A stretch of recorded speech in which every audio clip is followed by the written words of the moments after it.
Hello friends, ಎಲ್ಲ ಹೇಗಿದ್ರೆ ಎಲ್ಲ ಚೆನ್ನಾಗಿದ್ರೆ ಅಂದ್ಕೋತೀನಿ. ಇವತ್ತು ನಾವು ಬಂದಿರೋದು ಶ್ರವಣ ಬೆಳಗೊಳಕ್ಕೆ. ಇವತ್ತು ನೋಡಿ, ಇವತ್ತು ಹಾಸನ ಜಿಲ್ಲೆಯ ಚನ್ನರಾಯಪಟ್ಟಣ ತಾಲೂಕು ನಾವು ಬಂದಿರೋಂಥದ್ದು ಶ್ರಾವಣ ಬೆಳಗೊಳಕ್ಕೆ. ಓಕೆನಾ? ನೀವು ಬರ್ತೀನಿ ಅಂತಂದ್ರೆ ಇಲ್ಲಿಗೆ ಟ್ರೈನ್ ಮುಖಾಂತರ ಬರ್ಬೋದು. ಮೈಸೂರಿಂದ ಟ್ರೈನ್ ಇದೆ. ಮತ್ತೆ ನೀವು ಇಲ್ಲಿ ಒಳ್ಳೆ ಫೀಲ್ ಕೊಡ್ತಾ ಬಂದ್ರೆ, ಇದು ಜೈನ ಮುನಿಗಳ ಜನ್ಮಸ್ಥಳ ಆಗಿರಿಂದ ಇದು ಶ್ರವಣ ಬೆಳಗೊಳ ಅಂತ ಹೇಳಿಕೆ ಕಾರಣ ಅಂತೆ ಇಲ್ಲಿನ ಜನಗಳು ಹೇಳ್ತಾ ಇದ್ರು ಹತ್ರ. ಮತ್ತೆ ನಾವು ಮುಂದೆ ಇಲ್ಲಿ ನೋಡಕ್ ಹೋಗ್ತೀವಿ ಅಂತಂದ್ರೆ, ಇಲ್ಲಿ ಮಸ್ತಕ ಅಭಿಷೇಕ ಅಂತ ತುಂಬಾನೇ ಫೇಮಸ್. ತುಂಬಾ ಅಂದ್ರೆ ತುಂಬಾನೇ ಫೇಮಸ್. 12 ವರ್ಷಕ್ಕೊಂದ್ಸಲ ನಡೀತದೆ ಅದು.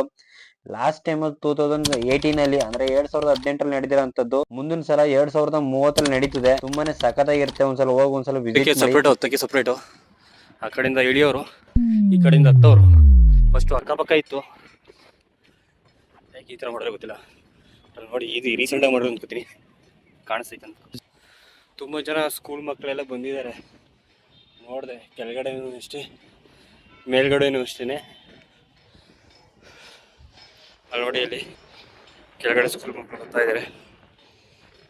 ಅಲ್ಲಿ ನೋಡಿ ಮೇಲ್ಗಡೆ, ಅಲ್ಲೂ ಸ್ಕೂಲ್ ಮಕ್ಕಳು ಬರ್ತಾ ಇದ್ದಾರೆ. ಮಕ್ಳ ಹತ್ರ ಬರೋದ್ ನೋಡೋದನ್ನೇ ಖುಷಿ ಆಗುತ್ತೆ. ಯಾಕೆಂದ್ರೆ ನಮ್ಮಂತ ಸ್ಕೂಲ್ ಟೈಮಲ್ಲಿ ಕರ್ಕೋಗಿಲ್ಲ, ಇವ್ರನ್ನ ಕರ್ಕೊ ಹೋಗ್ತಿರೋದಂತ್ರ ಖುಷಿ ಆಗುತ್ತೆ. ಮತ್ತೆ ತುಂಬಾ ವರ್ಷಗಳ ಮುಂಚೆ ಇದು ಕಾಡಾಗಿತ್ತಂತೆ. ಸುತ್ತಮುತ್ತ ಏನ್ ನೋಡ್ತಾ ಇದೀರಾ, ಇದು ಫುಲ್ಲು ಕಾಡಾಗಿತ್ತಂತೆ. 12 ತಿಂಗಳ ಕಾಲ ತಪಸ್ಸನ್ನು ಮಾಡಿ, ಮತ್ತೆ 12 ವರ್ಷಗಳ ಕಾಲ ಮೂರ್ತಿಯನ್ನೇ ಕೆತ್ತನೆ ಮಾಡಿ ಶಿಲ್ಪಿ ಹೆಸರು ಏನಪ್ಪಾ ಅಂದ್ರೆ ಹರಿಷ್ಠ ನೇಮಿ ಅಂತ. ಮತ್ತೆ ಪುನಃ 12 ವರ್ಷಗಳ ನಂತರ ಮಸ್ತಕ ಅಭಿಷೇಕ ಮಾಡೋಂಥದ್ದು. ನೋಡಿ, ಎಲ್ಲ 12 ಅಂತಾನೆ ಇದೆ. 4 ದಿನ. ಎಷ್ಟು ದಿನ ಟೋಟಲ್? 5 ದಿನ. ಆದ್ರೆ ನಾಳೆ ಲಾಸ್ಟು. ನಾಳೆ ಮೈಸೂರಾ? ನಾಳೆ ಮೈಸೂರು. ಎಂಜಾಯ್. ಈ ಟೈಮಲ್ಲಿ ಎಲ್ಲೇ ಇಟ್ಟರು ಸ್ಕೂಲ್ ಟ್ರಿಪ್ ಕರೆದು ಮಿಸ್ ಮಾಡಬೇಡಿ. ಹೋಗಿ, ಈ ಏಜಲ್ಲೇ ಮುಂದೆ ಹೋಗ್ತೀರಾ ಇರೋ ಯಾರಿಗೆ ಗೊತ್ತು.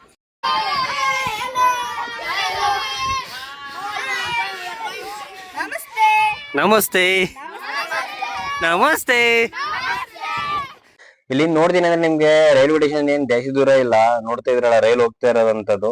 ಮೇಲ್ಗಡೆಯಿಂದ ನಿಂತ್ಕೊಂಡು ನೋಡಿದ್ರೆ ರೈಲ್ ಹೋಗೋದೆಲ್ಲ ಕಾಣಿಸುತ್ತೆ ಆರಾಮಾಗಿ. ನೋಡ್ತಾ ಇರ್ಬೋದು ನೀವು, ನಾನು ಝೂಮ್ ಹಾಕಿದ್ದೀನಲ್ಲ ಆ ತರ.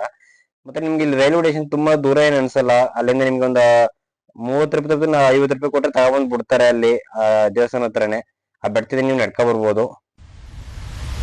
ನೀವ್ ಎಲ್ಲಿ ನೋಡ್ತಿದ್ರ ಟ್ರಾನ್ಸ್ಪರೆಂಟ್ ಆಹಾರಧನ ಅಂತ ತುಂಬಾನೇ ಇಷ್ಟ ಆಯ್ತು ನಂಗೆ. ಯಾಕೆ ಅಂತಂದ್ರೆ ಫುಲ್ ನಾವ್ ಏನೇನ್ ಅಮೌಂಟ್ ಹಾಕ್ತಿವಲ್ಲ ನೋಡ್ಬೋದು, ಆತರ ಇಟ್ಟಿದ್ರು.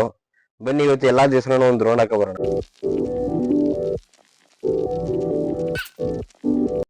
ಇವಾಗ ಏನ್ ನೋಡ್ತಾ ಇದ್ರಲ್ಲ, ಇದೇ ಬಾಹುಬಲಿ.